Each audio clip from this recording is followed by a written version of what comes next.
मैंने इसके ऊपर सिर्फ सीलर को स्प्रे किया है, टॉप कोट अभी भी नहीं लगाया है।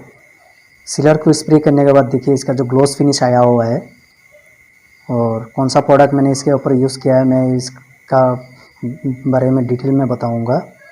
और ये नया प्रोडक्ट आया हुआ है मार्केट पर, तो नोटिस पेंटिंग सर्विस को सब्सक्राइब कीजिए, आने वाले अपडेट्स को पाने के लिए लाइक और शेयर जरूर कीजिए। हाय फ्रेंड्स, आज हम लोग दिखाएंगे इंजीनियो पीयू, जो एशियन पेंट का इंजीनियो पीयू है, सुपर लग्जरी वुड फिनिश। इसको किस तरीके से स्प्रे करना चाहिए और कितना कितना रेशियो में इसको मिक्स करना चाहिए, आज मैं डिटेल के साथ बताऊंगा और इसका क्या क्या फ़ायदा है।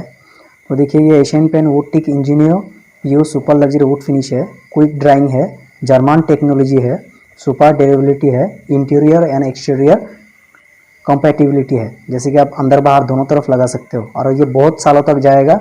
और जो ये टेक्नोलॉजी है, पहले तो हम लोग पीयू यूज़ करते थे इटालियन टेक्नोलॉजी, अब ये जर्मन टेक्नोलॉजी है और इसका टाइम भी बहुत जल्दी सूखता है, क्विक ड्राइंग है।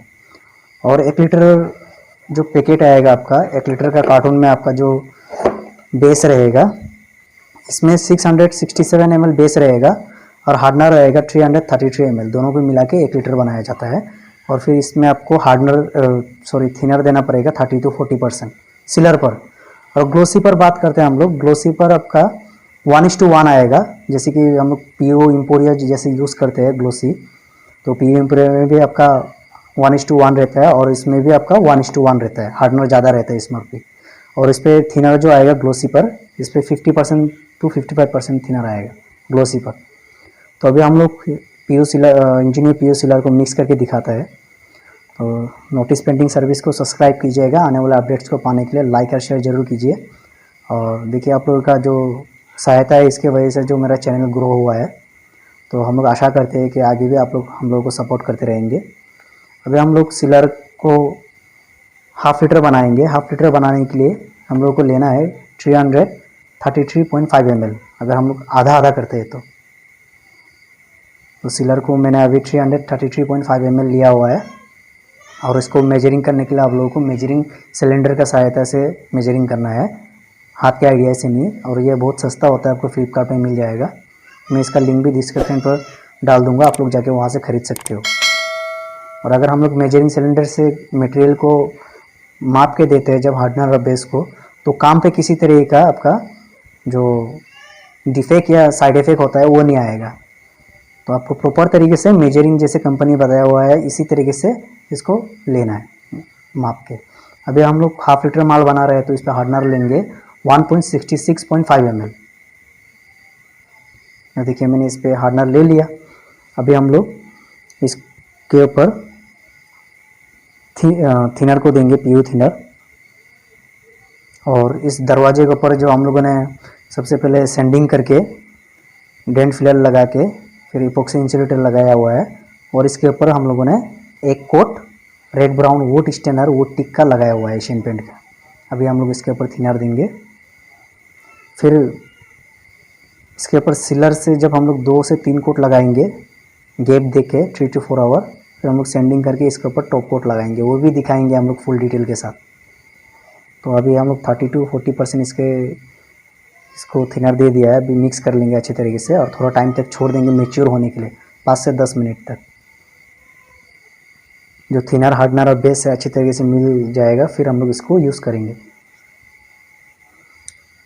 और टॉप कोट में आपका तो मैंने बता चुका हूँ कि आपका जो ग्लॉस फिनिश होगा उसमें आपका 1:1 होगा, और जो आपका मैट फिनिश होगा, मैट फिनिश में आपका 2:1 होगा और 30 to 40% थिनर होगा। तो ये जो आप लोग नोट करके रख लीजिएगा।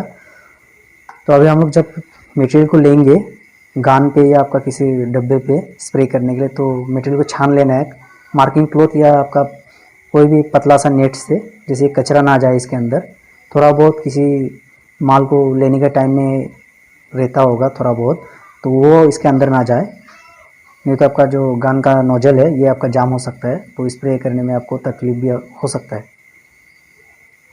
और हम लोग इसके ऊपर स्प्रे करेंगे, इस दरवाजे के ऊपर जो मशीन है बेल्ट स्किल प्रो है, इसका भी लिंक मैं डिस्क्रिप्शन पे दे दूंगा।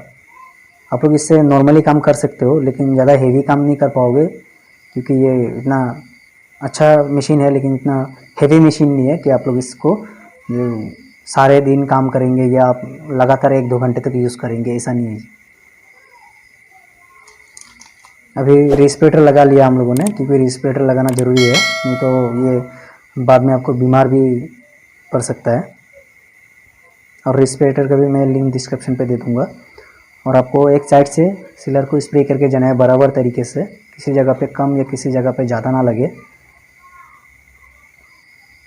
तो अभी देखिए हम लोग किस तरीके से स्प्रे कर रहे हैं इसको, और इसके ऊपर हम लोग 2 कोट सीलर को लगाएंगे। लगाने के बाद 3 से 4 घंटे के लिए हर कोट पर 3 से 4 घंटे का गैप देंगे हम लोग, और फिर इसके ऊपर 400 सैंडिंग पेपर से सैंडिंग करके फिर टॉप कोट लगाएंगे।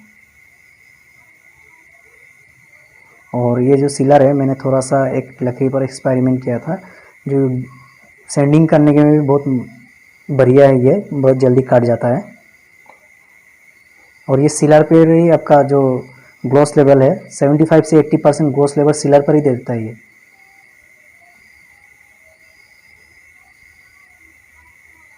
ये देखिए सीलर पर ही इतना ग्लॉस दे रहा है ये एक कोट सीलर लगाने के बाद। अभी हम लोग इसके ऊपर डबल कोट लगाएंगे। ये हमारा डबल कट स्टार्ट हो गया है। और पहले जो हम लोगों ने एक कोट लगा के रखा हुआ, देखिए इसका ग्लॉस फिनिश कितना दे रहा है सीलर पर। और टॉप कोट लगाना बाकी है, तो वीडियो को शुरू से लेकर लास्ट तक जरूर देखिएगा। चैनल को सब्सक्राइब कीजिएगा, क्योंकि अगर आप लोग चैनल को सब्सक्राइब करेंगे तो फुल डिटेल के साथ में टॉप कोट कैसे स्प्रे किया जाता है और कैसे लगाया जाता है और इसका मिक्सिंग रेशियो क्या है, मैं इसका भी वीडियो बना के अपलोड करूँगा, तो आप लोगों को नोटिफिकेशन मिल जाएगा।